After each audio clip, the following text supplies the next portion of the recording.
नमो नमः स्टुडंट्स. आज आपण 10वीचा आपला नवीन अभ्यासक्रम सुरू करायचा आहे. त्यातला पहिला पाठ तुम्ही पाहिला असेल तर तो आहे आद्य कृषकः पृथुवैन्यः. आद्य कृषक पृथुवैन्य हा जो पाठ आहे तो वैदिक वाङ्मयातून घेतलेला आहे. जो पहिला शेतकरी जो राजा होता त्याच्याबद्दलची माहिती या पाठात आपल्याला दिलेली आहे. पृथुवैन्यानी म्हणजेच राजा पृथूनी आपल्या राज्यातल्या लोकांच्या कल्याणासाठी शेतीचा कसा विकास केला आणि त्यांना शेती करून पुढे जाण्यासाठी कशी मदत केली याच्याबद्दलचं वर्णन या पाठामध्ये आलेलं आहे. तर आपण हा पाठ आता सुरू करूयात.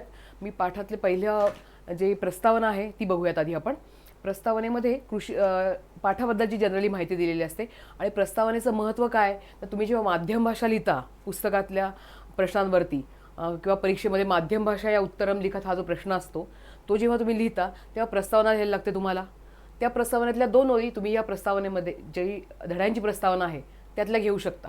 त्यामुळे त्यातलं थोडंसं लक्षात ठेवलं तुम्ही तरी तुम्हाला ते खूप सोपं पडतं. ओके, तर आपण आता पाठ वाचूयात आपला. माझी पद्धत अशी आहे जनरल की मी एक पॅराग्राफ वाईज तुमचं घेणार आहे. पहिला पॅरा आपण बघणार, त्यातल्या संधी बघणार, मग त्या पूर्ण परिच्छेदाचा मी अर्थ तुम्हाला सांगणार आणि त्यानंतर दुसरा परिच्छेद असं आपण करूयात. सो आद्य कृषक पृथुवैन्य. प्रस्तावना बघा. ऋग्वेदात एषा कथा उद्धृता. वेनभूपतेः पुत्र वैन्यः एव पृथुवैन्यः इति नाम्ना ज्ञातः. सः प्रजाहितदक्षः आदर्शसम्राट् इति स्मृतः. भारतदेशे पृथुना एव कृषिकार्यं प्रारब्धः संशोधितं विकासं प्रति नीतं च. स एव कृषिविद्यायाः जनकः इति मतः. अतः एव सः प्रथमः कृषकः. धरित्र्याया पृथिवी इति नामाभिधानं पृथोः कार्यस्य स्मारकम् इति मन्यते बुधैः. तर ह्याच्यातला थोडक्यात मला सांगते मी प्रस्तावनेमध्ये काय सांगितलंय. पहिलं म्हणजे आपण त्याचा टायटल बघूयात. आद्य कृषकः पृथुवैन्यः. आद्य म्हणजे पहिला, प्रथम. कृषकः म्हणजे शेतकरी, पहिला शेतकरी पृथुवैन्य. जो आपल्या भारतामध्ये विकसित शेती करणारा पहिला शेतकरी होऊन गेला तो पृथुवैन्य. तो राजा होता, सम्राट होता. त्याची माहिती या पाठात आपण बघतोय. सो ऋग्वेदात एषा कथा उद्धृता. ही कथा ऋग्वेदातून घेतलेली आहे. त्याच्यामध्ये तुम्हाला पुढे ब्रॅकेटमध्ये जो नंबर लिहिला आहे तो त्याचा रेफरन्स नंबर आहे की ऋग्वेदातलं कोणतं सुक्त, त्यातला कोणता श्लोक वगैरे. पण त्याचा आपल्याला काही तशी अभ्यास करताना गरज लागत नाही. त्यामुळे ही कथा ऋग्वेदातून घेतलेली आहे. वेन भूपतेः पुत्रः वैन्यः एव पृथुवैन्यः इति नाम्ना ज्ञातः. वेन भूपतेः पुत्र, वेन भूपती, वेन नावाचा जो एक राजा होता त्याचा पुत्र, त्याचं नाव वैन्य. म्हणजे कसं बघा, तुम्ही जर बघितलं तर जनक राजा जो होता, जनक राजा म्हणजे सीतेचे वडील, त्यांचं नाव जनक, त्याच्यावरून तिचं नाव पडलं जानकी. किंवा पृथा हे जे कुंतीचं नाव होतं त्याच्यावरून ती म्हणजे ते तिच्या वडिलांच्या नावावरून आलेलं होतं. तिच्या वडिलांचं नाव होतं पृथू आणि त्याच्यावरून तिचं नाव पृथा झालेलं होतं. तसंच हा वेनभूपतीचा मुलगा असल्यामुळे तो वैन्य म्हणून ओळखला गेला. वेनभूपतीचा मुलगा वैन्य. ओके, आणि त्याचं नाव ठेवलेलं तो पृथू. त्यामुळे त्याचं जर नाव आपण बघितलं तर ते पृथुवैन्य असा त्याचा उल्लेख आढळतो. सो पृथुराजाचा मुलगा वैन्य हाच पृथुवैन्य नावाने ओळखला जातो. ओके, वैन्य हे त्याच्या वडिलांमुळे मिळालेलं नाव आणि त्याचं ठेवलेलं नाव पृथू असं मिळून पृथुवैन्य. हा वेन राजाचा मुलगा, वेन नावाचा जो राजा होऊन गेला त्याचा मुलगा पृथुवैन्य. सह प्रजाहितदक्षः आदर्श सम्राट इति स्मृतः. त्याला लोकांनी का लक्षात ठेवलंय तर प्रजाहितदक्ष. आता प्रजाहितदक्ष म्हणजे काय, कुठल्या पण राजाचं कर्तव्य काय असतं तर त्यांनी आपल्या प्रजेची चांगली काळजी घ्यायची, प्रजेचं कल्याण होईल असं काही करायचं, प्रजा प्रगतीकडे कसं राहील, तिचं संरक्षण कसं होईल हे सगळं राजा करतो. म्हणजे थोडक्यात जसे वडील आपल्या कुटुंबाची, आपल्या मुलांची काळजी घेतात तशी राजाने घ्यायची असते. तर हा जो पृथुराजा होता तो पण प्रजाहितदक्ष होता. म्हणजे प्रजेच्या कल्याणामध्ये, प्रजेच्या हितामध्ये अतिशय दक्ष होता. तो अतिशय काळजीपूर्वक त्याने प्रजेचं पालन केलं होतं. त्यामुळे तो प्रजाहितदक्ष आणि आदर्श सम्राट म्हणून त्याची ओळख आहे किंवा म्हणून त्याला ओळखलं जातं. त्याचे जे उल्लेख आहे त्याच्यावरून त्याचा लोक का लक्षात ठेवतात तर तो प्रजाहितदक्ष आणि आदर्श सम्राट होऊन गेला. आपल्या भारतामध्ये बरेचसे तुम्हाला माहिती असतील राजे होऊन गेले जे प्रजाहितदक्ष होते, त्यांना आदर्श सम्राट म्हणून गणलं जातं. अशोक माहिती असेल तुम्हाला, सम्राट अशोक, किंवा शिवाजी महाराजांचं उदाहरण घेऊ शकतो आपण. ते पण प्रजेच्या हितासाठी खूप कामं केले त्यांनी आणि त्याचबरोबर एक आदर्श राजा म्हणून ज्यांचा उल्लेख करावा तसे ते एक राजे. त्याचाच एक हा पृथुवैन्य. पुढे त्यांनी म्हणले भारत देशे पृथुना एव कृषी कार्यम प्रारब्धम संशोधितम विकासम प्रति नीतः. ओके, म्हणजे काय, भारत देशामध्ये पृथूनीच काय केलं, कृषी कार्य प्रारब्ध. कृषी कार्य म्हणजे शेतीचं काम, शेती कशी करायची ते सिस्टमॅटिक काम त्याचं हे पृथूनी सुरू केलं.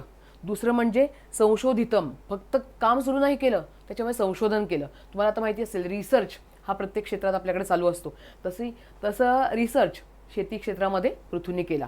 आणि विकासम प्रति नीतमच, आणि हे जे शेतीचं काम होतं ते विकासाकडे नेलं त्यांनी. म्हणजे शेती सुरू केली, त्याच्यामध्ये संशोधन केलं आणि शेतीचा विकास केला, हे सर्व पृथूने केलं. पुढे म्हटलं त्यांनी स एव कृषी विद्याया जनकः इति मतः. माझ्याच्यामध्ये काय, स एव म्हणजे तोच, म्हणजे कोण, राजा पृथू हाच कृषी विद्याया कृषी विद्येचा जनक असं मानलं जातं. इति मतः असं मानलं जातं की राजा पृथू हाच कृषी विद्येचा जनक होता. कृषी विद्येचा जनक म्हणजे काय, ज्यांनी कृषी विद्या विकसित केली. जनक म्हणजे वडील, ज्यांनी जन्म दिला. म्हणजे कृषी विद्या ही पृथ्वीराजाच्या प्रयत्नातून जन्माला आली, तिचा विकास झाला. त्यामुळे पृथ्वीचं स्थान हे आपल्या भारतीय इतिहासात म्हणा, भारतीय वैदिक जे काही वाङ्मय आहे त्याच्यामध्ये पण महत्त्वाचं आहे. नंतर पुढे म्हटले अतः एव सह प्रथमः कृषकः, आणि म्हणूनच सगळ्यात पहिला शेतकरी कोण, तर राजा पृथू, म्हणून तो पहिला शेतकरी. धरित्र्यायाः पृथिवी इति नामाभिधानं पृथोः कार्यस्य स्मारकम इति मन्यते बुधैः. बुधैः म्हणजे बुद्धिमान लोक, स्कॉलर्स. काय मानतात स्कॉलर्स, तर पृथिव्याः किंवा धरित्र्याः, धरतीचं, पृथ्वी हे नाव धरतीचं. आपण धरणीसाठी वेगवेगळे शब्द वापरतो, धरती, पृथ्वी, भूहू, गोत्रा वगैरे. त्यातलं जे पृथ्वी हे जे नाव आहे पृथ्वीचं, ते म्हणजे पृथूच्या कार्याचं स्मारक आहे. आता ह्याच्यामध्ये कसा संबंध आहे बघा, पृथूची कन्या पृथ्वी, बरोबर. पृथ्वी म्हणजे जी आपली पृथ्वी आहे, जमीन आहे, त्याच्यासाठी पृथ्वीने खूप कष्ट घेतले, की शेती कार्य सुरू केलं, संशोधन केलं, ते विकासाकडे नेलं. त्यामुळे ह्या सगळ्या कामामध्ये जमीन हा एक महत्त्वाचा नैसर्गिक साधन आहे हे. ओके, त्यामुळे त्यांनी त्या जमिनीची अतिशय चांगली काळजी घेतली, म्हणून पृथूची कन्या म्हणजे पृथ्वी असं ते पृथ्वीचं नाव ठेवलं गेलं, असं स्कॉलर लोक किंवा विद्वान लोक मानतात. त्यामुळे पृथ्वी आणि जमीन याच्या तुम्हाला कळलं असेल की किती जवळचं नातं आहे. कोणत्याही शेतकऱ्यासाठी जमीन ही त्याच्या मुलीसारखी असते. तो अतिशय प्रेमाने तिची काळजी घेतो, निगराणी करतो. ह्या सगळ्या गोष्टी पृथ्वीने व्यवस्थित केल्या. तर ही होती प्रस्तावना. याच्यामध्ये आता जे आपण बघितलं ही बॅकग्राऊंड होती. आता आपण ॲक्च्युअल जो लेसन आहे तो चालू करतोय. तर पहिला आता याच्यामध्ये मी काही संधीज लिहून ठेवलेल्या आहेत. ह्याच्या आपल्या ज्या पहिल्या परिच्छेदात आहेत त्या आपल्याला बघायच्याच आहेत.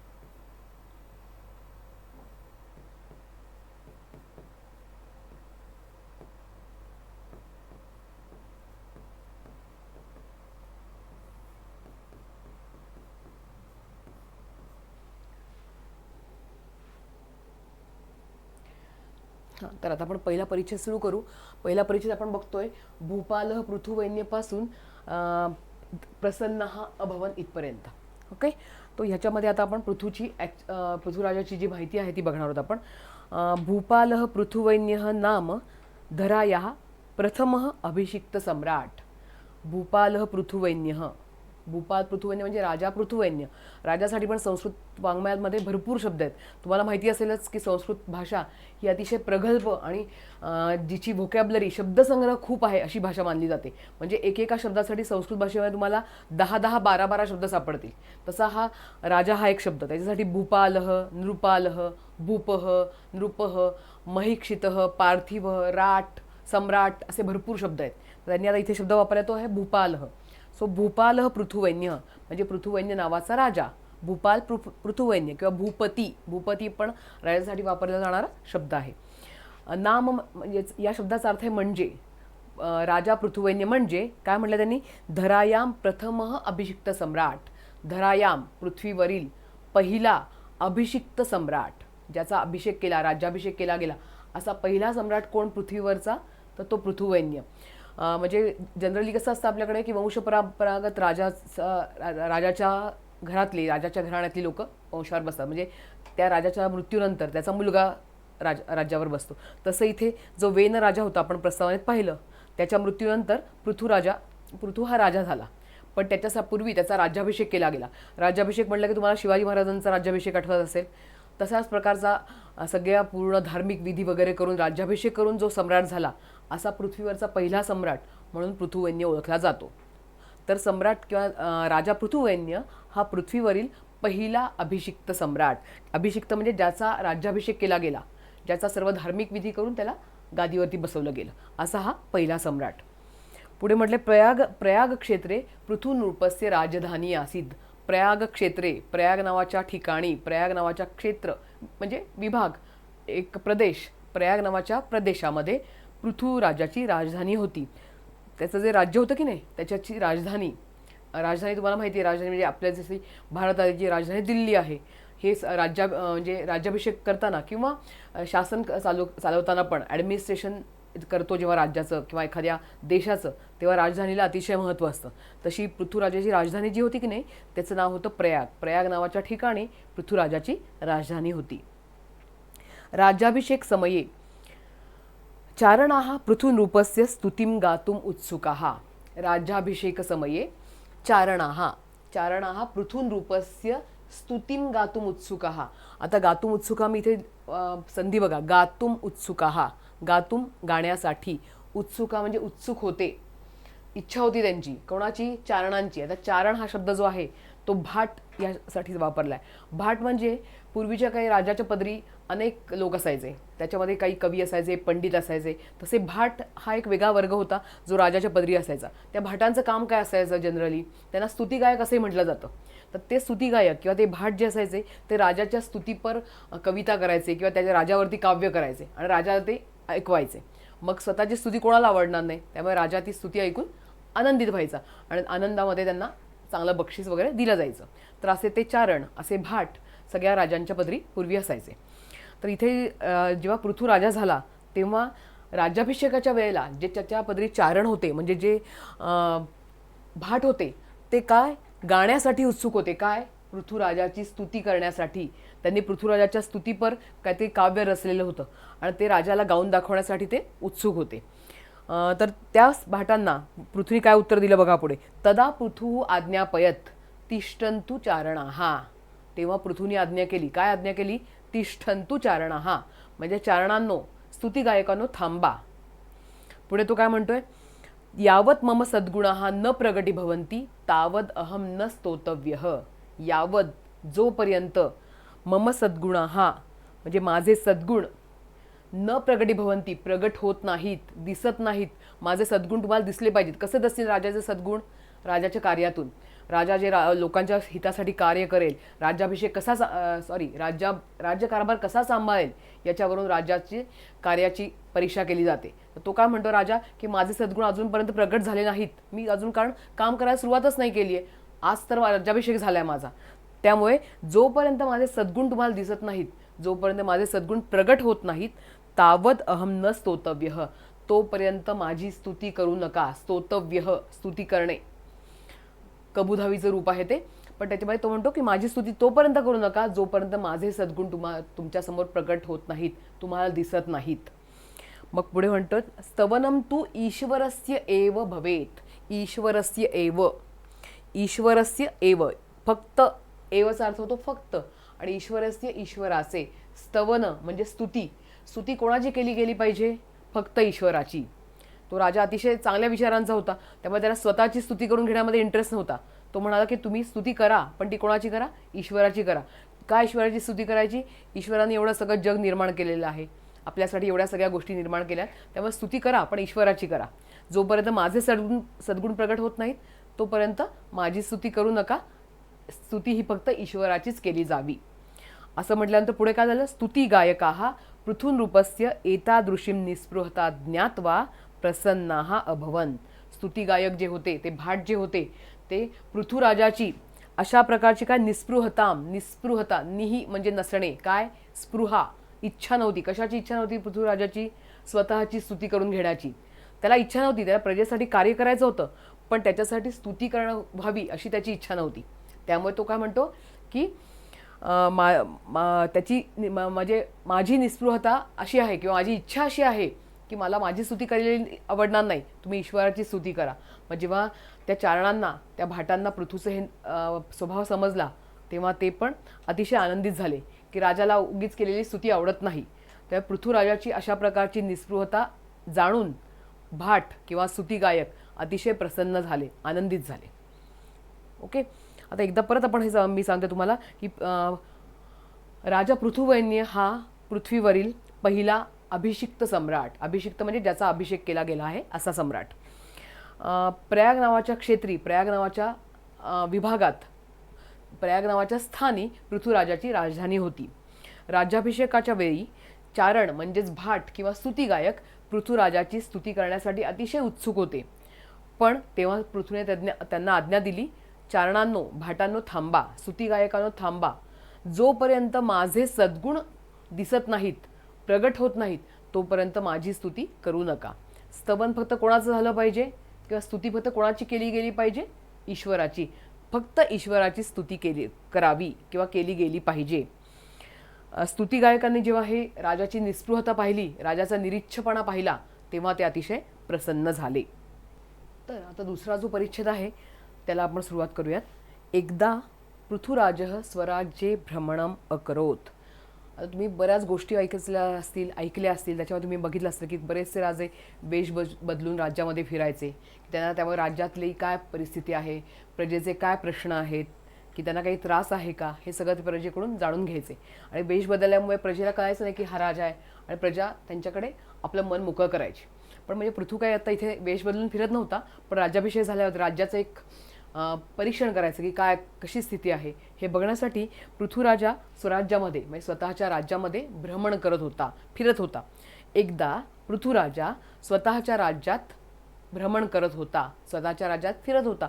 नॅचरली तो काही उगीच टाईमपास करण्यासाठी फिरत नव्हता. तो कशासाठी फिरत होता की राज्याची स्थिती जाणून घेण्यासाठी, की प्रजा काय करते, त्यांचे उद्योगधंदे कसे चाललेले आहेत, की काय त्यांची कामं आहेत वेगवेगळी, काय करतात ते लोक, काही प्रश्न आहेत का त्यांना, हे सगळं त्याला जाणून घ्यायचं होतं. कारण आपण पहिल्यांदाच पाहिलं की पृथू हा प्रजाहितदक्ष राजा होता, त्यामुळे नक्कीच त्याला प्रजेच्या हिताची खूप काळजी होती. भ्रमणसमये तेन दृष्टम यत् प्रजाः अतीव कृशाः अशक्ताश्च. भ्रमणसमये फिरत असताना, राज्यामध्ये हिंडत असताना, तेन दृष्टम त्यांनी पाहिलं. काय पाहिलं त्यांनी? प्रजाः यत्. भ्रमणसमये तेन दृष्टम यत् प्रजाः अतीव कृशाः अशक्ताश्च. भ्रमण करताना, हिंडत असताना त्याने पाहिलं की प्रजा कशी आहे? अतीव कृशाः, अतिशय कृश, आणि अशक्ताश्च, अशक्ताः च म्हणजे आणि, प्रजा कृश आणि अशक्त आहे. म्हणजे सुदृढ नाही आहे प्रजा. कशी आहे? उपासमार झाल्यामुळे किंवा सकस अन्न मिळाल्यामुळे जशी अवस्था होते की नाही, तशी त्या प्रजेची अवस्था होती. तेव्हा राजाने बघितलं, ऑब्झर्व केलं की प्रजा अतिशय अशक्त आहे, प्रजा अतिशय कृश आहे. ताहा प्रजा पशुवत जीवंती. ती प्रजा कशी जगतीये? पशुवत जीवंती. याचे संधी होते पशुवत अधिक जीवंती. पशुवत म्हणजे पशुप्रमाणे, जीवंती पशुप्रमाणे जगत आहे. ती प्रजा पशुप्रमाणे जगत आहे. म्हणजे अशक्त आणि कृश तर होतीच, पण पशुप्रमाणे जगत आहे. पशुप्रमाणे जगणं म्हणजे काय? की पशुपक्षी कसे फक्त आपल्या बेसिक गरजा, आपल्या ज्या प्राथमिक गरजा असतात त्या पूर्ण करतात. त्यांना पुढे जाऊन आपली प्रगती करणं, आपला विकास व्हावा अशी काही इच्छा नसते. कारण निसर्गाने त्यांना तसं बनवलेलं असतं. कारण माणसांसारखा विचार करणारा प्राणी फक्त माणूस हा एकटाच आहे, बरोबर ना? विचार करणारा प्राणी, सगळा स्वतःच्या प्रगतीची इच्छा माणूस का करतो? कारण माणूस हा विचारशील प्राणी आहे. त्यामुळे त्याची अशी इच्छा असू शकते. पण इथे राजाला दिसलेलं काय दृश्य? की प्रजेला काही इच्छाच नाही आहे स्वतःची प्रगती करण्याची, विकास करण्याची. ती पशुप्रमाणेच जीवन जगते. फक्त प्राथमिक गरजा पूर्ण झाल्या म्हणजे झालं, अशा प्रकारे ते लोक जीवन जगतायत. तर राजाची प्रजा कशी जगत होती? पशुप्रमाणे जगत होती. निकृष्टान्नम खादंती. एवढंच नाही तर ती प्रजा निकृष्ट अन्न, निकृष्ट म्हणजे ज्याच्यामध्ये काही सकसता, पोषण मूल्य नाही. तसं जर आपल्याला आहारातून योग्य पोषण मूल्य मिळालं नाहीत तर आपला शरीराचा विकास, बुद्धीचा विकास कमी प्रमाणात होतो. वेगवेगळे आपल्याला म्हणजे आपली इम्युनिटी, आपली जी प्रतिकारशक्ती असते ती कमी होते. त्यामुळे इथे राजाने बघितलं की प्रजा निकृष्ट अन्न खातीये, त्यामुळे ती अशक्त तर आहेच, कृश आहे, पशुप्रमाणे जगतीये आणि अन्न खातीये ते पण काही चांगल्या प्रकारचं, चांगल्या दर्जाचं नाही. तद्दृष्ट्वा राजा चिंताकुलः जातः. ते पाहून राजा काय झाला? चिंतातूर झाला. चिंता वाटायला लागली राजाला की अरे ज्या प्रजेच्या जोरावरती आपण राज्य करतो, जी प्रजा म्हणजे आपलं बळ आहे, सामर्थ्य आहे, ती प्रजा अशी अशक्त, अशी कृश, पशुप्रमाणे जगणारी अशी असून कशी चालेल? तेव्हा राजाला अतिशय चिंता वाटायला लागली. तदा पुरोहित वदत, तथा पुरोहित पुरोहित पुरोहितो वदत हा अवग्रह म्हणतात या चिन्हाला. असा अवग्रह असेल तर पहिला शब्द हा विसर्गामध्ये एंड होणारा आणि दुसरा शब्द अपासून चालू होतो. म्हणजे याची संधी होते पुरोहित अवदत. पुरोहित म्हणजे राजाचा पुजारी म्हणता येईल, की जो राजाच्याकडे राहून सगळी धार्मिक प्रकारची कार्य राजाची पूर्ण करतो, तो पुरोहित. तो राजाबरोबर त्यावेळेला फिरत होता राज्यामध्ये. तर तो म्हणाला राजाला, हे सगळं बघितलं जेव्हा राजा चिंतातूर झाला तेव्हा पुरोहिताने त्याला सल्ला दिला की हे राजन, तदा पुरोहित अवदत, तेव्हा पुरोहित म्हणाला, अवदत म्हणाला, लंगलकार आहे हा भूतकाळ, म्हणाला हे राजन, धनधान्यादी सर्व वस्तू जातम वस्तुतः वसुंधरायाः उदर एव वर्तते. तेव्हा तो म्हणाला की राजा, खरं सांगायचं झालं तर धनधान्यादी, धनधान्य इत्यादी सर्व वस्तू जातम, अशा सर्व वस्तू, धन म्हणजे कुठलं वेगवेगळ्या प्रकारची संपत्ती, नैसर्गिक संपत्ती, आपण जे म्हणतो खनिज संपत्ती वगैरे सगळी ती. धान्य म्हणजे फक्त धान्यच नाही तर फळं फुलं वगैरे सगळं धरतीच्या पोटातनं मिळतं ना आपल्याला. जेव्हा आपण बी पेरतो धरणीच्या पोटामध्ये तेव्हा ती त्याच्यात कित्येक पट जास्त आपल्याला त्या बीपासून उत्पन्न देते. त्यामुळे तो काय म्हणाला की धनधान्य इत्यादी सर्व वस्तू जातम, या सर्व वस्तू वस्तुतः खरे पाहता वसुंधरायाः उदर एव वर्तते. आता ॲक्च्युली उदर एव हे मी लिहिलं नाही, पण उदर एव ही पण संधी आहे याच्यामध्ये. उदरे एव असं हवंय, सप्तमी. कुठे स्थान आहे? त्या संपत्तीचं स्थान काय आहे? धरतीचं उदर म्हणजे धरतीचं पोट. त्यामुळे ही सप्तमीमध्ये पाहिजे, उदरे अधिक एव. वस्तुतः सर्व वस्तू जातम, सगळ्या वेगवेगळ्या वस्तू, सगळ्या प्रकारची धनधान्य ही संपत्ती वसुंधरेच्या उदरामध्येच आहे, उदरामध्येच असते. मग तो काय म्हणाला पुढे पुढे त्याला काय म्हणतो, सल्ला देतो, तत् प्राप्तुम यतस्व, तत् प्राप्तुम ती वेगवेगळी वस्तू आहेत, ज्या वेगवेगळी संपत्ती आहेत ती प्राप्तुम प्राप्त करण्याची काय कर, यतस्व प्रयत्न कर, त्या वेगवेगळ्या वस्तू प्राप्त करण्याचा प्रयत्न कर. ओके, इथे प्राप्तुम बघा, इथे काही तुमंतव्य वगैरे पण आहे ती पाठात आलेली, तुमंत त्वांतव्य, पण ती आपण नंतर पाठानंतर वेगळी घेऊयात. तर मी आत्ता काही जास्त व्याकरणाकडे जात नाही, आधी आपण सरळ धडा समजून घेऊ आणि नंतर त्याचा व्याकरणातला भाग घेणार आहोत. सो परत एकदा सांगते बघा, एकदा पृथ्वी राजा स्वतःच्या राज्यामध्ये भ्रमण करत होता, हिंडत होता. तेव्हा त्याने पाहिलं की त्याची प्रजा अतिशय कृश आणि अशक्त आहे. ती प्रजा पशुप्रमाणे जगतीये, निकृष्ट अन्न खातीये. आणि ते पाहून राजा अतिशय चिंताकुल झाला. याच्याबद्दल जास्त बोललो नाही आपण, पण राजा चिंताकुल का झाला बघा. एक तर प्रजेची अवस्था बघून, आणि राज्याचं बळ, कुठल्याही राजाचं बळ म्हणजे त्याची प्रजा असते. समजा एखाद्या बाहेरच्या राज्यावरती आक्रमण केलं तर राजाला बळ कोण देणार असतं? ते सैनिक म्हणजे त्याची प्रजाच असते ना. प्रजेमध्येच काही लोक सैनिक असतात. जर प्रजा अशी असेल तर राजाला कठीण वाटलं की सगळ्याच आपण राज्यकारभार पुढे कसा चालवणार, आपल्या राज्याचा विकास कसा होणार. त्यामुळे राजा चिंतातूर झाला. ते पाहून राजा चिंतातूर झाला. तेव्हा पुरोहित राजाला म्हणाला, हे राजा, धनधान्य इत्यादी सर्व वस्तू खरे पाहता वसुंधरेच्या म्हणजे पृथ्वीच्या उदरातच आहेत. त्या वस्तू, त्या वेगवेगळ्या गोष्टी प्राप्त करण्याचा प्रयत्न कर, असा व्यवस्थित सल्ला त्याला त्या पुरोहिताने दिला. आता इथून पुढे राजा काय करतोय ते आपल्याला बघायचंय.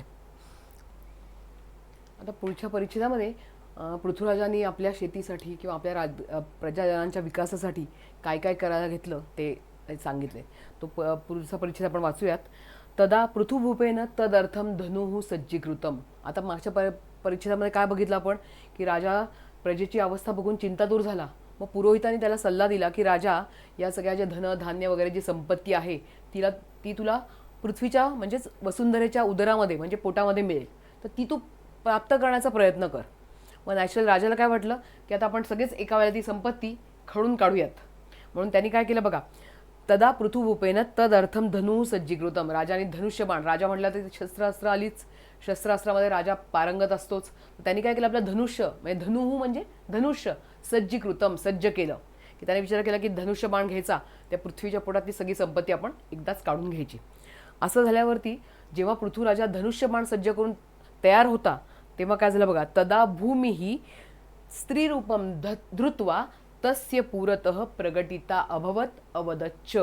तेव्हा भूमी म्हणजे पृथ्वी, जी स्वतः पृथ्वी होती ती स्त्रीरूपम धृत्वा, स्त्रीचं रूप घेऊन एका स्त्रीच्या रूपामध्ये, तस्य पुरतः, तस्य म्हणजे पृथुराजाच्या पुरतः म्हणजे पुढे, त्याच्या समोर प्रगटिता अभवत, प्रगट झाली, तेव्हा पृथ्वी स्त्रीरूप घेऊन पृथुराजाच्या समोर प्रगट झाली. अवदच्च आणि म्हणाली, ती पृथ्वी जेव्हा तिला समजलं की राजा आता धनुष्याचा उपयोग करून आपल्या पोटातली संपत्ती मिळवू इच्छितोय, तर पृथ्वीने काय केलं, तिने स्त्रीरूप घेतलं आणि राजासमोर ती उभी राहिली आणि राजाला म्हणाली की हे राजेंद्र, तव पिता वेनराजः दुःशासकः किंवा तव पिता दुःशासकः वेनराजः राजधर्मस्य पालनं नाकरोत. ती राजाला सांगितलं की हे राजा, तुझे वडील तव पिता दुःशासकः वेनराजः, तुझे वडील वेनराज कसे होते, दुःशासक, दुहू म्हणजे वाईट, शासक म्हणजे वाईट शासक, वाईट शासन करता, वाईट राजा, की ज्या राजाने आपल्या प्रजेचा कधीही विचार केला नाही, प्रजेच्या हितासाठी काही केलं नाही, प्रजा हितदक्ष नसणारा राजा म्हणजे दुःशासक, ज्याने प्रजेचं हित कधी विचारात घेतलं नाही असा राजा. तर ती धरती म्हणाली पृथूला की तुझे वडील वेनराज हे दुःशासक होते, हे एक वाईट शासक होते. राजधर्मस्य पालनम नाकरोत, राजाचा धर्म काय असतो, राजधर्म म्हणजे राजाचा धर्म तो काय असतो की प्रजेची व्यवस्थित काळजी घ्यायची, प्रजेचं हित कशात आहे ते बघायचं. तर ती म्हणते पृथ्वी त्याला की त्यांनी राजधर्मस्य पालनम नाकरोत म्हणजे त्यांनी राजाच्या धर्माचं, राजा म्हणून जो त्यांचा धर्म होता त्याचं पालन केलं नाही. ओके, मग तिने काय म्हणते पुढे बघा, तदा मया चोरलुंठक भयात धनधान्य पुष्पफलानी मम उदरे निहितानी. तदा तेव्हा मी काय केलं, तदा मया म्हणजे मी, चोर लुंठक भयात, चोर म्हणजे चोर, लुंठक म्हणजे लुटारू, चोर आणि लुटारू यांच्यापासून जे भय होतं, त्यांच्या भीतीने सगळी संपत्ती, कोणती संपत्ती, धन धान्य पुष्प फल. धन म्हणजे वेगवेगळ्या प्रकारची जी काही खनिजे वगैरे आहेत ती, धान्य म्हणजे वेगवेगळ्या प्रकारचे धान्य, गहू तांदूळ वगैरे जी सगळी आपण धान्य माहिती आहे तुम्हाला ती. नंतर पुष्प म्हणजे वेगवेगळ्या प्रकारची फुलं जी झाडाला येतात, फलं म्हणजे वेगवेगळ्या प्रकारची फळं. ही सगळी संपत्ती जी होती मम उदरे निहितानी, माझ्या उदरातच, माझ्या पोटातच ठेवली. म्हणजे पृथ्वी सांगते की तुझे वडील दुःशासक होते, त्यांनी कधीही चांगलं राज्य केलं नाही किंवा प्रजेचा विचार केला नाही. तेव्हा म्हणजे काय असणार आहे, तो वेनराजा जेव्हा राजा होता तेव्हा त्याच्या राज्यात सगळं अराजक असणार आहे. अराजक म्हणजे कधी यायचं, कोणते तरी लुटारू येऊन प्रजेची संपत्ती लुटून जाणार, त्यामुळे प्रजा नेहमी भीतीखाली असेल, अशा प्रकारचं वातावरण असणार. त्यामुळे ती धरती सांगते की तेव्हा मी चोर आणि लुटारूंच्या भयानं सगळ्या प्रकारची संपत्ती, धन धान्य फळं फुलं ही माझ्या उदरातच ठेवली. पण ती पुढे म्हणते परंतु किंवा त्वम तू प्रजाहितदक्ष नृपः, पण काय, त्वम तू मात्र तू कसा आहेस, प्रजाहितदक्ष नृपः, तू प्रजाहितदक्ष राजा आहेस, तू प्रजेच्या हिताचं रक्षण करणारा, प्रजेचं हित पाहणारा राजा आहेस. ओके, यदि त्वम प्रयत्नेन कृषी कार्यम करोशी तर्हि अहम प्रसन्ना भविष्यामी. मग स्वतःची इच्छा काय सांगते ती की यदि त्वम प्रयत्नेन कृषी कार्यम करोशी, जर तू प्रयत्नपूर्वक कृषीचं म्हणजे शेतीचं काम करणार असशील तर तदा अहम प्रसन्ना भविष्यामी, तर मी प्रसन्न होईन. म्हणजेच काय, राजाने शेतीची सुरुवात करावी अशी तिची इच्छा होती आणि ती प्रसन्न होणार म्हणजे काय, भरपूर प्रमाणात राजाने शेती केल्यावरती त्याला फळं फुलं धान्य या सगळ्या संपत्तीचा अगदी पुरेपूर म्हणजे उपयोग करता येईल एवढी संपत्ती त्याला मिळू शकते, असं तिने त्याला एक संदेश दिला, एक सल्ला दिला की परत वाक्य वाचते बघा, यदि त्वम प्रयत्नेन कृषी कार्यम करोशी तर्हि अहम प्रसन्ना भविष्यामी, जर तू प्रयत्नपूर्वक शेतीचं काम केलंस तर मी प्रसन्न होईन.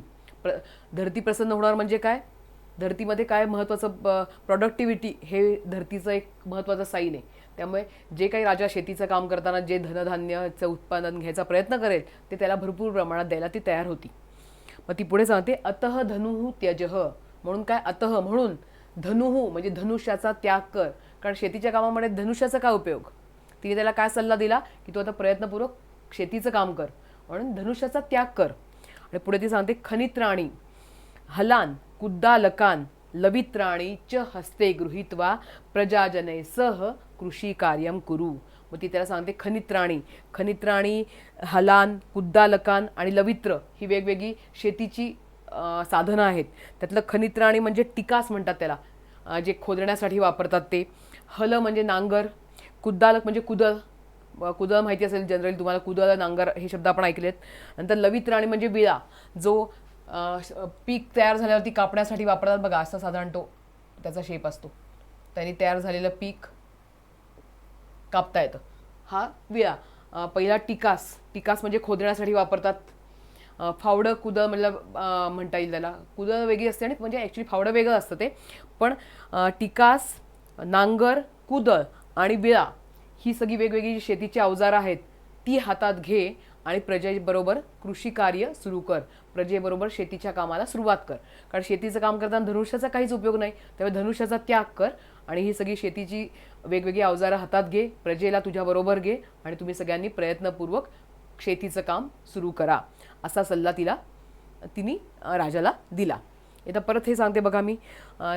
काय बघितलं होतं आपण की जेव्हा पृथू आपल्या राज्यातून फिरत होता तेव्हा प्रजेची वाईट अवस्था त्यांनी बघितली. तर राजाने प्रजेची वाईट अवस्था बघितली आणि मग तो चिंतातूर झाला. तेव्हा त्याला त्याच्या पुरोहिताने सल्ला दिला की महाराज, सगळ्या प्रकारचं धनधान्य वगैरे आपल्याला जर प्राप्त करण्याची इच्छा असेल तर ते सगळं पृथ्वीच्या पोटात आहे, पृथ्वीच्या उदरात आहे, ते आपण प्राप्त करण्याचा प्रयत्न करावा. मग राजाने विचार केला की चला आता धनुष्याचा उपयोग करून पृथ्वीच्या पोटातली संपत्ती आपण मिळवू शकतो. पण जेव्हा त्याने धनुष्य सज्ज केलं तेव्हा पृथ्वी स्त्री रूप घेऊन त्याच्यासमोर प्रगट झाली आणि त्याला म्हणाली की तुझे वडील जे होते वेनराज ते अतिशय वाईट शासक होते, दुःशासक होते, ज्यांनी प्रजेच्या हिताचा कधीच विचार केला नाही. पण तू मात्र असा नाहीस. तू कसा आहेस? तू प्रजाहित दक्ष नृपः असं म्हणते ती त्याला. म्हणजे तू प्रजेचा हित बघणारा, प्रजेचं हित लक्षात घेणारा राजा आहेस. त्यामध्ये त्याला सांगते की जर तू प्रयत्नपूर्वक कृषीचं काम, शेतीचं काम चालू केलंस तर मी तुझ्यावरती प्रसन्न होईन. म्हणून ती म्हणते धनुष्याचा त्याग कर आणि टिकास, नांगर, कुदळ, विळा हे सगळं हातात घेऊन, ही सगळी वेगवेगळी शेतीची अवजारं हातात घेऊन प्रजेबरोबर शेतीला सुरुवात कर. एवढं झाल्यावरती राजाला नक्कीच या गोष्टीचं जाणीव झाली की आता आपण प्रजेच्या हितासाठी काय करायला पाहिजे. आणि मग राजा कामाला लागला, शेतीच्या कामाला त्यांनी सुरुवात केली. आता पुढच्या परिच्छेदामध्ये भूमातुः उपदेशम मनसी निधाय पृथुवैन्यः नदीनां मार्गम अवरुद्ध्य कृषिकार्यार्थम जलस्य उपयोगम अकरोत. भूमातुः उपदेशम, भूमातेचा उपदेश, मनसी निधाय, मनसी निधाय मनात ठेवून त्यांनी पृथ्वीने स्वीकार केला की धरती जे आपल्याला सांगतीये ते बरोबर सांगतीये, त्याला पटलं ते. आणि त्याने विचार केला की आता या उपदेशावरती आपण चालायचं. त्या पृथ्वीचा उपदेश मनात ठेवून पृथुवैन्यः नदीनां मार्गम अवरुद्ध्य कृषिकार्यार्थम जलस्य उपयोगम अकरोत. त्यांनी काय केलं? पृथुवैन्याने काय केलं? नदीनां मार्गम अवरुद्ध्य, नदीचा मार्ग रोखला, नदीचं पाणी रोखलं आणि कृषी कार्यासाठी, शेतीच्या कार्यासाठी पाण्याचा उपयोग केला. म्हणजे थोडक्यात काय, धरण बांधलं त्यांनी, नदीच्या वाहत्या पाण्यावरती बांध घातला आणि ते पाणी अडवलं. अडवलेले पाणी शेतीच्या कामासाठी वापरण्यास उपलब्ध झालं. पुढे त्यांनी काय केलं? वृष्टी जलसंचयम कृत्वा जलव्यवस्थापनम अकरोत. वृष्टी जलसंचय, रेन वॉटर हार्वेस्टिंग तुम्हाला माहिती आहे की पावसाचं जे पाणी वाया जातं ते कुठल्या ना कुठल्या प्रकारे आपण ते साठवून ठेवायचं आणि नंतर मग जेव्हा पाणी कमी असतं त्यावेळेला ते पाणी वापरता येतं. तर तेव्हा पृथ्वीराजा इतका विकसित राजा होता, इतका प्रगल्भ विचारांचा होता तो, की त्यांनी वृष्टी जलसंचय म्हणजेच रेन वॉटर हार्वेस्टिंगचा पण प्रयोग तेव्हा केला. जे पावसाचं पाणी अडवलं आणि जिरवलं पण. जिरवणं म्हणजे जमिनीत जेवढं पाणी जमीन शोषून घेईल तेवढं पाण्यातली जी अंडरग्राऊंड पातळी असते की नाही पाण्याची तेवढी ती वाढते. पण त्याचबरोबर वरती पृष्ठभागावरून वाहून जाणारं पाणी हे वेगवेगळ्या प्रकारे साठवलं जातं. तसं त्याने साठवलं आणि वृष्टी जलसंचय करून रेन वॉटर हार्वेस्टिंग हा प्रकार त्यांनी अंमलात आणला. आणि काय केलं? जलव्यवस्थापन केलं, पाण्याचं व्यवस्थापन केलं. म्हणजे भविष्याचा विचार करून जेव्हा पाण्याची कमतरता भासेल तेव्हा वापरण्यासाठी ते पाणी उपलब्ध झालं. भूमीम उर्वरतमाम कर्तुम प्रायतत. भूमी म्हणजे जमिनीला, उर्वरतमा, उर्वरतमा म्हणजे काय? मशागत केली त्या जमिनीची. त्या जमिनीला सुपीक, म्हणजे सुपीक पण नाही म्हणता येणार, जी जमीन पेरणी करण्यासारखी योग्य आहे तशी बनवली. म्हणजे जमिनीची खूप मशागत करावी लागते, कारण इतके वर्ष प्रजा काही शेती करत नव्हती, जमीन बरीच पडीक पडलेली होती. त्यामुळे त्या जमिनीला असं बनवलं त्यांनी की त्याच्यामध्ये धान्य पेरणं आता शक्य होईल. उर्वरतमा म्हणजे जमिनीची सुपीकता वाढवण्याचा, जमीन लागवडीच्या खाली आणण्याचा, लागवडी योग्य बनवण्याचा त्यांनी खूप प्रयत्न केला. प्रयत्नपूर्वक ती जमीन त्यांनी लागवडी योग्य बनवली. नंतर पुढे म्हटलं त्यांनी तदनंतरम तस्मिन क्षेत्रे जनाः धान्य बीजानी अवपन. त्यानंतर तस्मिन क्षेत्रे, त्या सगळ्या क्षेत्र म्हणजे शेत जमीन, त्या शेतीमध्ये, त्या शेतजमिनीमध्ये लोकांनी वेगवेगळ्या धान्याचं बी पेरलं. धान्य बीजानी अवपन, अवपन म्हणजे पेरलं, वप म्हणजे पेरणे, अवपन हा लंगलकार आहे. त्या लोकांनी त्या जमिनीमध्ये बी पेरले. सह नैकेभ्यः वृक्षेभ्यः विविध प्रकारकाणां बीजानां संकलनं चयनं च परिश्रमेण अकरोत. त्यांनी पुढे काय केलं बघा, नैकेभ्यः वृक्षेभ्यः वेगवेगळ्या वृक्षांचं, विविध प्रकारकाणां बीजानां विविध प्रकारच्या बीजांचं, बीज म्हणजे बिया, सीड्स, त्या वेगवेगळ्या प्रकारच्या वृक्षांचं त्यांनी आजूबाजूच्या प्रदेशामधनं वेगवेगळ्या प्रकारची झाडांची बी मागवली, त्यांनी ती संकलित केली. संकलनम आणि चयनम, संकलनम म्हणजे गोळा केले वेगवेगळ्या प्रकारचे वृक्ष जे लागवडीसाठी चांगले आहेत, ज्याच्यामुळे प्रजेला फळं मिळू शकतील, जे वृक्ष जमिनीची धूप, जमिनीची होणारी हानी थांबवू शकतील, असे जे उपयोगी वृक्ष आहेत त्या सगळ्या वृक्षांच्या बिया त्यांनी गोळा केल्या. आणि चयन, त्यातल्या काही ज्या लागवडीत आणण्यासाठी ज्या पेरता येतील त्याच्या राज्यामध्ये, ज्या प्रजेला उपयोग होती अशा झाडांच्या बियांची निवड, चयनम म्हणजे निवड, त्यांनी मोठ्या परिश्रमाने केली. म्हणजे फक्त बिया गोळा करून कशाही वाटते तशा लावल्या नाहीत त्यांनी, त्या बिया गोळा केल्या, त्यांचा अभ्यास केला, निरीक्षण, त्या कुठले का त्याच्यापासून काय मिळू शकतं, प्रजेला काय उपयोग होईल हे सगळं बघितलं त्यांनी. मग ज्या वेगवेगळ्या बिया त्यांनी गोळा केल्या होत्या आजूबाजूच्या प्रदेशामधून, त्यातल्या योग्य बियांचं त्यांनी निवड केली, त्यातल्या योग्य बिया निवडल्या आणि मोठ्या परिश्रमपूर्वक त्यांनी हे काम पूर्ण केलं. नंतर अनंतरम बीजानाम संस्करणं कृत्वा वपनम अकरोत. नंतर त्यांनी काय केलं, बीजानाम संस्करणम, बीजांवरती संस्करण केलं. संस्करण म्हणजे काय, प्रोसेसिंग. त्या बियांवरती काही वेगवेगळे रासायनिक म्हणता येईल आपल्याला, किंवा काही वेगवेगळ्या प्रक्रिया केल्या, ज्यामुळे त्या बिया लागवडीनंतर अजून जास्त चांगल्या प्रमाणात उत्पन्न मिळू शकेल. तुम्हाला माहिती असेल तर हायब्रिड सीड वगैरे वापरले जातात की ज्यामुळे उत्पादन वाढतं. तर तसं राजाने त्या बियांवरती प्रक्रिया केली आणि मग त्यांचं वपनम अकरोत, वपनम केलं म्हणजे त्या बिया पेरल्या. पहिल्यांदा त्यांनी काय केलं, परिश्रमपूर्वक आजूबाजूच्या प्रदेशामधून वेगवेगळ्या बिया गोळा केल्या, त्यातल्या योग्य ज्या लागवडीसाठी त्याला योग्य वाटल्या, त्यांच्या इथे व्यवस्थित येतील अशी झाडं, त्या सगळ्या बियांचं त्यांनी निवडल्या त्या बिया त्यातनं. नंतर त्या बियांवर त्यांनी प्रक्रिया केली आणि नंतर त्या बियांची पेरणी केली. पर्जन्यानंतरम बीजेभ्यः अंकुराः उद्भूताः. पर्जन्यानंतर, नंतर काय झालं, पाऊस पडला. पावसानंतर काय झालं, पाऊस पडल्यानंतर बीजांना अंकुर फुटले. तुम्ही मग बघितलं असेल की जेव्हा पहिला पाऊस होतो, अगदी पावसाळ्यात सुरुवात झाली, पहिला पाऊस झाल्यानंतर ती जमिनीतनं अक्षरशः वाफा निघत असतात, एवढी जमीन तापलेली असते. त्या जमीन, त्याला वापसा असं म्हणतात. ते पहिला पाऊस पडला की साधारण काही दिवसांनी शेतकरी बियांची पेरणी करतात, बरोबर. मग ती बियांची पेरणी केल्यानंतर, तो पण जमीन सगळी ओली झालेली असते, बियांची पेरणी केल्यानंतर मग त्या पाऊस पडला व्यवस्थित चांगला की त्या सगळ्या बियांना अंकुर फुटतात. म्हणजे अंकुर फुटले म्हणजे याचा अर्थ काय की आता ते पीक वाढीला लागलंय. तर तशा प्रकारे पावसानंतर या सगळ्या बीजांना अंकुर फुटले. धान्य लाभेन सर्वे प्रजाजनाः संतुष्टाः च अभवन. हे सगळे जेव्हा अंकुर फुटले बियांना तेव्हा काय झालं, धान्य लाभ. आता प्रजेला कळलं की आता आपली जी मेहनत आहे ती कामी येणार. त्या सगळ्या बियांना अंकुर फुटले म्हणजे धान्य लाभ होणार. त्यामुळे त्या धान्य लाभामुळे सर्व प्रजाजन अतिशय आनंदित झाले. कारण इतके दिवस त्यांनी असं कधी कष्ट केले नव्हते, असं कधी प्लॅनिंग करून व्यवस्थित शेतीचं काम केलं नव्हतं. पण आता त्यांनी जे काही मेहनत केली होती त्याची फळं त्यांना दिसायला लागली, त्यामुळे ते सगळे प्रजा आनंदित झाली. एषः कल्याणकारी नृपः पृथिव्यां प्रशासने अग्रणीही जनसेवाव्रतीच अभवत. म्हणजे हा राजा कसा होता, तर पृथुवन्य राजाबद्दल म्हटले, ती विशेषण आहेत राजाची. कल्याणकारी नृपः, कल्याणकारी म्हणजे काय, जो प्रजेचं कल्याण केलं ज्यांनी, जो प्रजेच्या कल्याणासाठी झटला नेहमी, असा हा राजा. कसा झाला तो, पृथ्वीवर प्रशासने अग्रणीही, पृथ्वीवरती तो राजा प्रशासनामध्ये म्हणजे ॲडमिनिस्ट्रेशन, राज्यकारभार चालवणे, राज्याची सगळी व्यवस्था बघणे, या सगळ्या कामात अग्रणी म्हणजे अग्रेसर होता. फक्त त्यांनी शेतीचंच काम केलं नाही, तर त्यांनी राज्याचं जे काही व्यवस्थापन होतं त्या सगळ्या गोष्टीमध्ये व्यवस्थित लक्ष घातलं आणि सगळं सुरळीत केलं त्यांनी. त्यामुळे त्याला प्रशासनामध्ये पण तो पुढे होता, अग्रेसर होता. आणि जनसेवाव्रतीचे अभवत, एवढंच नाही तर जनसेवेचं व्रत घेतलेला असा हा राजा झाला. म्हणजे नंतर त्यांनी पृथ्वीवरती ह्या राजाला जनसेवाव्रती तर म्हटलं जातं आणि त्याचबरोबर तो प्रशासनामध्ये पण अग्रेसर ठरला. प्रशासन म्हणजे राज्याची योग्य व्यवस्था बघणं, हे त्यांनी सगळ्या चांगल्या प्रकारे केलं. आणि त्याचबरोबर त्यांनी जे जनसेवेचं व्रत घेतलं होतं ते त्यांनी अखंड निभावलं. त्यामुळे तो राजा पृथ्वीवरती त्यासाठी प्रसिद्ध झाला.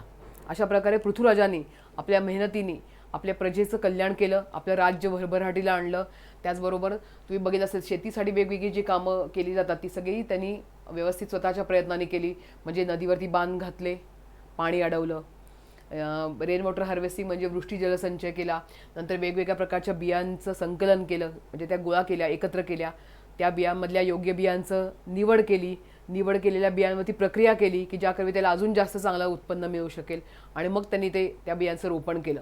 या सगळ्या प्रक्रिया म्हणजे आधुनिक शेतीचं थोडक्यात जे तंत्र होतं ते राजाने त्या काळी अवलंबलं आणि त्यासाठी त्यांनी भरपूर परिश्रम घेतले.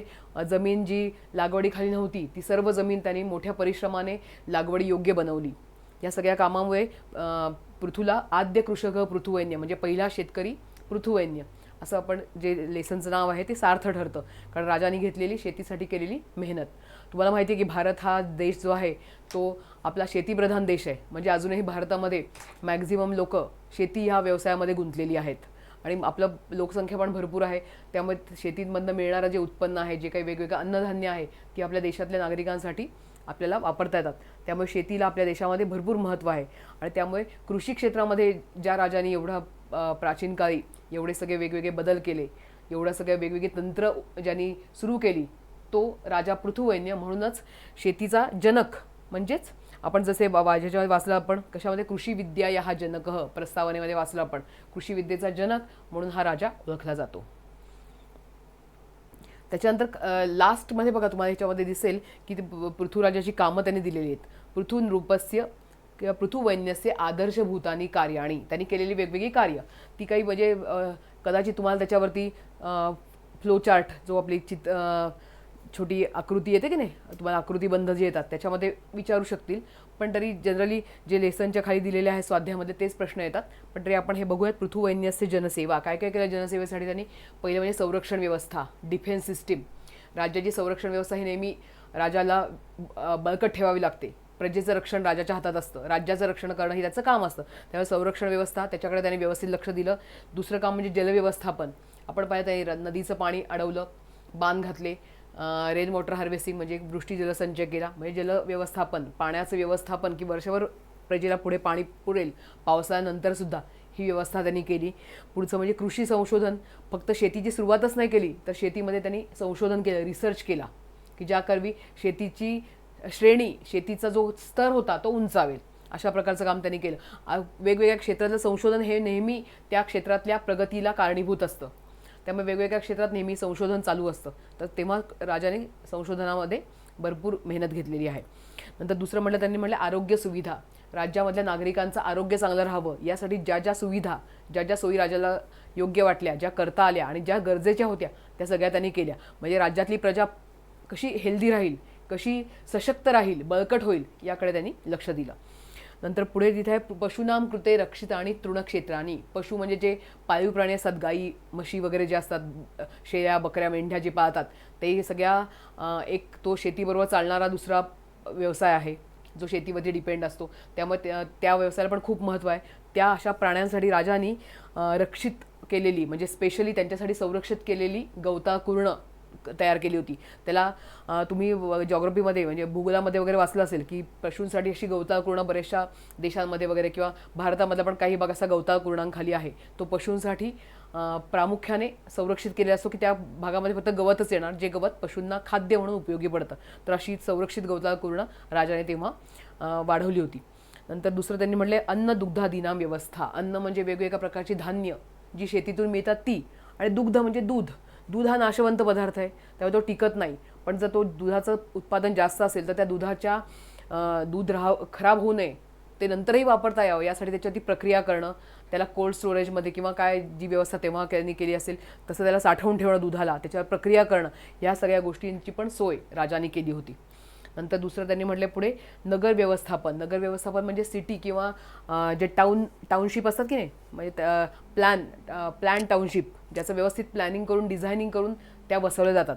अशा वेगवेगळ्या ज्या नगरांचं व्यवस्थापन राजाने केलं. म्हणजे राजाच्या राज्यामध्ये जी काही नगरं होती त्यांचं व्यवस्थापन त्यांनी अतिशय व्यवस्थितपणे सगळं डिझाईन करून की जे पुढे लोकांना त्याच्यामधनं जास्तीत जास्त ते सगळे रिसोर्सची संसाधनं जास्तीत जास्त वापरता आली पाहिजेत अशी त्यांनी तयार केली. आणि दुसरं म्हणजे शिक्षण व्यवस्था. शिक्षण व्यवस्था म्हणजे एज्युकेशन. प्रजेचा विकास होण्यासाठी शिक्षण हे अतिशय महत्त्वाचं आहे.